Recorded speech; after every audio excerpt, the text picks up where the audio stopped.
वक्त तो याद होगा जब हम इंटरनेट रिचार्ज कराते थे और हमें मंथली 1 GB डेटा मिलता था। उस 1 GB में हम पूरा महीना गुजार देते थे और सरप्राइजिंगली हमें तब ये डेटा कम भी नहीं लगता था। लेकिन आज हमें पर डे 2 से 3 GB डेटा मिलने के बाद भी वो हमें कम पड़ जाता है। तो क्या कभी आपने सोचा है कि जो हमारा इंटरनेट यूजेस पैटर्न है उसमें इतना बड़ा चेंज आया कैसे? असल में इस चेंज का पूरा क्रेडिट जाता है रिलायंस जियो को, जिसने कुछ साल पहले फ्री में अनलिमिटेड डेटा प्रोवाइड करके कंज्यूमर नीड को पूरी तरह बदल दिया था। और ऐसा ही कुछ वो एक बार फिर से करने जा रहे हैं, लेकिन इस बार का टारगेट टेलीकॉम नहीं बल्कि OTT इंडस्ट्री है। फ्री डेटा की तरह इस बार मुकेश अंबानी अपने OTT प्लेटफॉर्म जियो सिनेमा पर फ्री में IPL दिखा रहे हैं, जिसके ब्रॉडकास्टिंग राइट के लिए इन्होंने 23,575 करोड़ रुपए खर्च किए हैं। तो अब सवाल ये आता है कि इतने सारे रुपए खर्च करके अंबानी आखिर फ्री की मिठाइयाँ क्यों बांट रहे हैं? कैसे फ्री में IPL दिखा के भी ये करोड़ों रुपए का मुनाफा कमाने वाले हैं? और फ्री IPL दिखाने के पीछे क्या है अंबानी का मास्टर प्लान? आइए डिटेल में जानने की कोशिश करते हैं। दोस्तों, अगर हम इंडिया की बेस्ट OTT प्लेटफॉर्म की बात करें तो सब्सक्रिप्शन बेस के मामले में डिज्नी प्लस हॉटस्टार टॉप पर है। लेकिन इसका रीजन क्या है? सबसे अच्छा कंटेंट वो तो नेटफ्लिक्स के पास है, सबसे अच्छी सर्विस नहीं वो तो अमेजॉन के पास है। तो फिर ऐसा क्या है जो डिज्नी प्लस हॉटस्टार को टॉप रैंक पर पहुंचाता है? आपको बता दें, वो है IPL। क्योंकि इंडिया में बहुत सारे लोग ऐसे हैं जो सिर्फ IPL को देखने के लिए हॉटस्टार का प्रीमियम सब्सक्रिप्शन लेते हैं और इसी वजह से हॉटस्टार हमेशा टॉप रैंक पर रहता है। क्योंकि जब हॉटस्टार IPL की ब्रॉडकास्टिंग कर रहा था तो सिर्फ 1 साल में ही इसका रेवेन्यू 91% तक बढ़ गया था। फाइनेंशियल ईयर 2021 में इसका रेवेन्यू जो 1704 करोड़ रुपए था वो 2022 में बढ़ के 3259 करोड़ रुपए हो गया। इतना ही नहीं, उस समय 500 मिलियन से भी ज्यादा यूजर्स ने डिज्नी प्लस हॉटस्टार को डाउनलोड करके इसे इंडिया की मोस्ट इन डिमांड ऐप बना दिया था। साथ ही 2021 से 2022 के दौरान इसके मंथली एक्टिव यूजर्स 221 मिलियन से भी ज्यादा थे। मुकेश अंबानी ने देखा कि अगर उन्हें भी एक झटके में नंबर 1 पोजीशन पर आना है तो हॉटस्टार को पीछे करके एक बड़ा यूजर बेस क्रिएट करना होगा। और जियो सिनेमा के मामले में इसका इन्हें एक ही सोल्यूशन नजर आ रहा था, वो था IPL, जिसके लिए उन्होंने लास्ट IPL मीडिया राइट से कई गुना ज्यादा पैसे देकर अगले 5 साल का ब्रॉडकास्टिंग राइट अपने नाम कर लिया। आप खुद सोचो, जब 2017 से 2022 तक के IPL ब्रॉडकास्टिंग राइट की बिडिंग हुई थी, उस समय डिज्नी ने टीवी और डिजिटल दोनों राइट्स के लिए 16,347 करोड़ रुपए पे किए थे, जहां star network and Disney plus Hotstar पर इसे दिखाया जा रहा था। लेकिन इस बार मुकेश अंबानी ने केवल डिजिटल राइट के लिए ही 23,758 करोड़ रुपए खर्च कर दिए हैं। अब इसके पीछे मुकेश अंबानी की कौन सी स्ट्रैटेजी छिपी हुई है, इसे जानने से पहले हम देखते हैं कि आखिर ये IPL ब्रॉडकास्टिंग के लिए क्या क्या तैयारियां कर रहे थे। दोस्तों, इस फील्ड में इन्होंने सबसे पहला स्टेप ये लिया कि फीफा वर्ल्ड कप 2022 के मीडिया राइट्स को खरीदकर उसे अपने OTT प्लेटफॉर्म पर ब्रॉडकास्ट किया। उस समय करीब 11 करोड़ लोग इस मैच को देख रहे थे, जिस वजह से जियो सिनेमा ऐप में लैगिंग की प्रॉब्लम आई और लोगों को बहुत ही खराब यूजर एक्सपीरियंस मिला।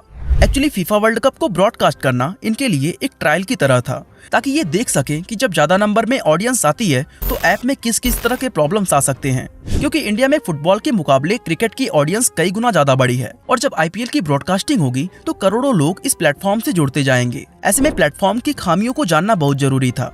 इस तरह फीफा वर्ल्ड कप के खत्म होने से पहले ही जियो सिनेमा को काफी इम्प्रूव कर लिया गया था। कंपनी ने सिर्फ ऐप में आने वाली प्रॉब्लम्स पर ही काम नहीं किया, बल्कि और भी कई नए फीचर्स ऐड किए जो ऑडियंस को खूब लुभाने वाले थे। जैसे कि आप मैच को मल्टीपल कैमरा एंगल से देख सकते थे। अगर आप बैट्समैन की जगह अपने फेवरेट बॉलर को देखना चाहते हैं तो उसके लिए आप कैमरामैन पर निर्भर नहीं रहेंगे, बल्कि आपकी मोबाइल स्क्रीन पर एक ऑप्शन होगा जिसकी मदद से मैच के दौरान आप कैमरा एंगल को चेंज कर सकते हैं। केवल इतना ही नहीं, आप मैच के दौरान कमेंटेटर से भी इंटरेक्ट कर सकते हैं। जियो सिनेमा ऐप पर आपको IPL एंजॉय करने के लिए 4K वीडियो क्वालिटी और पहले से काफी बेटर साउंड मिलेगा। साथ ही आप कमेंट्री को हिंदी के अलावा 12 रीजनल लैंग्वेजेस जैसे कि भोजपुरी, मराठी, बंगाली और गुजराती में भी सुन सकेंगे, जो देखा जाए तो इस बार के IPL को ऑलरेडी काफी मजेदार बना रहा है।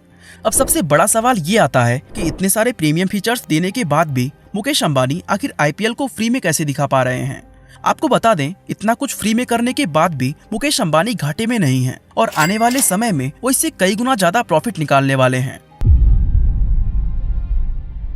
IPL के फ्री ब्रॉडकास्टिंग का सबसे मेजर बेनिफिट ये है कि इससे जियो सिनेमा का यूजर बेस रॉकेट की स्पीड से बढ़ रहा है और इसकी कुछ झलक मैच के शुरुआत में ही दिख गई थी। IPL के ओपनिंग डे पर इस ऐप को 25 मिलियन लोगों ने डाउनलोड करके most installed app in single day का रिकॉर्ड इसके नाम कर दिया था। वहीं जब लोगों को पता चला कि डिज्नी प्लस हॉटस्टार अब IPL ब्रॉडकास्ट नहीं करेगा तो इसके 3.8 मिलियन सब्सक्राइबर्स ने प्लेटफॉर्म को छोड़ दिया, क्योंकि जैसा हमने आपको बताया कि ज्यादातर लोग सिर्फ IPL की वजह से ही उस प्लेटफॉर्म से जुड़े हुए थे एंड ये सारे लोग बहुत ही तेजी से अब जियो सिनेमा पर शिफ्ट हो रहे हैं। दोस्तों जियो सिनेमा भले ही आपसे मैच देखने का पैसे ना ले रहा हो, लेकिन आपको एडवर्टाइजमेंट दिखाकर कंपनियों से करोड़ों रुपए का रेवेन्यू ऑलरेडी जनरेट कर रहा है, क्योंकि जिस प्लेटफॉर्म पर ज्यादा ऑडियंस होती है, कंपनीज वहीं पर अपना एड्स रन करना चाहती हैं। क्रिकेट को लेके हम इंडियंस के बीच कितना क्रेज है, इसका अंदाजा पूरी दुनिया को है। और अगर हम सिर्फ आईपीएल की बात करें तो ये भारत में सबसे ज्यादा देखी जाने वाली स्पोर्ट्स लीग है। इवन अगर हम पिछले साल के आंकड़ों पर नजर डालें तो 2022 में 264 मिलियन लोगों ने आईपीएल देखा था। और जाहिर सी बात है कि इस साल क्योंकि आईपीएल फ्री में दिखाया जा रहा है, तो अब ये नंबर और भी कई गुना ज्यादा बढ़ने वाला है। यहाँ तक कि रिलायंस ने खुद कहा है कि उनके आईपीएल ओपनिंग वीक में 147 करोड़ लोगों ने मैच देखा, जो हॉटस्टार के ओपनिंग वीक से काफी ज्यादा है। ऐसे में जब जियो सिनेमा पर करोड़ों की संख्या में ऑडियंस बढ़ी, तो एडवर्टाइजर्स खुद ही इस प्लेटफॉर्म की तरफ खींचे चले आए और अपना एड्स रन करने के लिए मोटी रकम भी ऑफर करने लगे। आपको बता दे 500 से ज्यादा एडवर्टाइजर्स ऑलरेडी जियो सिनेमा के साथ टाइड अप थे। एंड जियो ने इस साल एडवर्टाइजमेंट का रेट भी कम रखा है, ताकि छोटी कंपनीज भी उनके प्लेटफॉर्म पर एड लगा सके। वहीं अगर हम 2021 की बात करें तो उस समय आईपीएल के दौरान स्टार स्पोर्ट्स ने एड रेट को 25 से 30% बढ़ा दिया था। और आपको जानकर हैरानी होगी कि सिर्फ 10 सेकंड के एड को रन करने के लिए वो 18 लाख रुपए तक चार्ज करता था। अब लाखों कंपनीज ऐसी हैं जो इसे अफोर्ड नहीं कर सकती। ऐसे में साफ है कि प्राइसेस को कट डाउन करने के बाद वो कंपनीज अपना रुख अब जियो सिनेमा की तरफ जरूर करेंगी। यही वजह है कि जियो सिनेमा सिर्फ अपने एड रेवेन्यू से ही 24 से 25 हजार करोड़ रुपए तक की कमाई करने वाला है। अब जैसा कि हमने पहले भी बताया कि 23,758 करोड़ रुपए में इन्होंने 5 सालों के लिए आईपीएल के मीडिया राइट्स को खरीदा हुआ है, जिसके अकॉर्डिंग इनका per year cost approx 4700 crore रुपए पड़ता है, जो इनके एड रेवेन्यू के सामने एक बहुत ही छोटा नंबर है।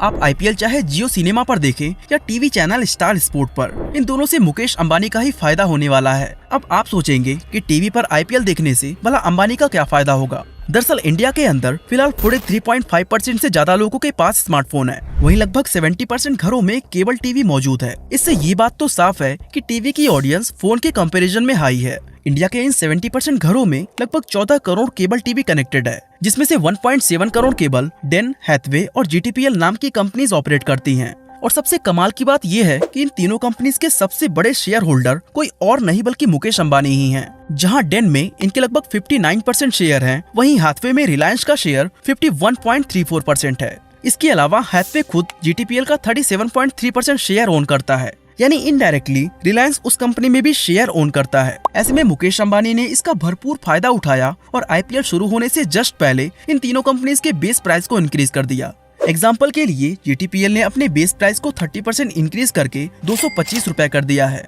वहीं डेन और हैथवे ने भी अपने बेस पैक को 199 से बढ़ाकर 250 रुपए कर दिया है।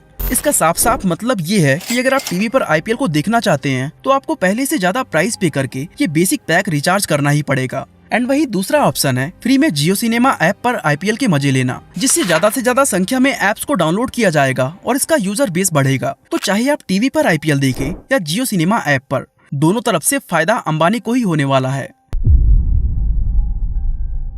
दोस्तों अगर हम 360p के क्वालिटी पर भी मैच को देखते हैं तो 1 घंटे में ऑलमोस्ट 0.3 GB डेटा खर्च होता है, यानी 3 घंटे का मैच देखने में तकरीबन 1 GB डेटा खर्च होगा। लेकिन वहीं अगर आप मैच को 4K रिजोल्यूशन में देखते हैं तो इसके लिए डेली आपको 20 से 25 GB डेटा की जरूरत होगी, जिसके लिए आपको डेटा एड ऑन पैक लेना पड़ेगा। अब क्योंकि जियो सिम पर 25 रुपए में 2 GB डेटा मिलता है, ऐसे में इस साल खेले जाने वाले 74 आईपीएल मैचेस को देखने के लिए अगर आप डेली सिर्फ 2 GB का डेटा एड ऑन पैक भी लेते हैं तो टोटल आपको 1850 रुपए खर्च करने पड़ेंगे। और क्योंकि रिलायंस जियो का यूजर बेस 419 मिलियन से भी ज्यादा है, ऐसे में Mukesh Ambani data add on pack sell करके भी काफी मोटी रकम कमाने वाले हैं। इसके अलावा जो लोग डेटा एड ऑन पैक के झंझट से बचना चाहते हैं उनके लिए जियो फाइबर भी एक बढ़िया ऑप्शन है। एंड ये उम्मीद की जा रही है कि इस बार काफी लोग आईपीएल के दौरान जियो फाइबर की तरफ मूव करेंगे। दोस्तों कुछ दिनों पहले रिलायंस ने एक नया प्रोडक्ट इंट्रोड्यूस किया जिसका नाम है जियो ग्लास। ये एक स्मार्ट वेयरेबल डिवाइस है जिसकी मदद से आप मैच का बिल्कुल रियल एक्सपीरियंस ले सकते हैं। तो बहुत से लोग जो स्टेडियम जाकर मैच नहीं देख सकते लेकिन उन्हें बिल्कुल रियल स्टेडियम वाला ही एक्सपीरियंस चाहिए, तो वो जियो ग्लास को लेने वाले हैं, जिसका कॉस्ट है 5000 रुपए। ऐसे में इस डिवाइस की सेल भी काफी ज्यादा बढ़ जाएगी। अब फ्री आईपीएल की वजह तो आप जान गए, लेकिन जियो के लिए इसका सबसे बड़ा फायदा है एक बहुत बड़ा यूजर बेस का तैयार होना। कुछ इसी तरह की स्ट्रैटेजी हमने जियो सिम के लॉन्च के टाइम भी देखी थी, जब जियो ने सभी को फ्री 4G इंटरनेट प्रोवाइड करके लोगों को आदत लगा दी और बाद में फ्री इंटरनेट खत्म करके पेड प्लान लॉन्च कर दिया। बिल्कुल वैसा ही जियो सिनेमा के केस में भी देखने को मिल सकता है। काफी ज्यादा चांस है कि आईपीएल की फ्री स्ट्रीमिंग के बाद जब इनका एक लॉयल यूजर बेस बन जाएगा तो ये सब्सक्रिप्शन के रूप में एक बड़ा अमाउंट चार्ज करने वाले हैं। मैच खत्म होने के बाद या तो ये मूवीज के साथ टाई अप कर लेंगे या कुछ नई तरह की चीजों को प्लेटफॉर्म से जोड़ देंगे या फिर नई नई वेब सीरीज भी लॉन्च कर सकते हैं, क्योंकि ज्यादातर मूवीज या वेब सीरीज भी उसी ओटीटी प्लेटफॉर्म पर लॉन्च होना चाहते हैं जिसके पास ऑडियंस बड़ी हो। इसलिए ज्यादातर कंटेंट क्रिएटर्स भी जियो सिनेमा का रुख करेंगे। इस तरह से जब एक बार जियो का इंफ्रास्ट्रक्चर स्ट्रांग हो जाएगा और सारी चीजें स्मूथली चलने लग जाएगी तो हो सकता है कि आने वाले सालों में जियो सिनेमा पर आईपीएल देखने के लिए आपको सब्सक्रिप्शन फी पे करना पड़े। वैसे आपको मुकेश अंबानी की फ्री में आईपीएल दिखाने की ये स्ट्रेटजी कैसी लगी, हमें कमेंट करके जरूर बताएं। बाकी आज के लिए बस इतना ही।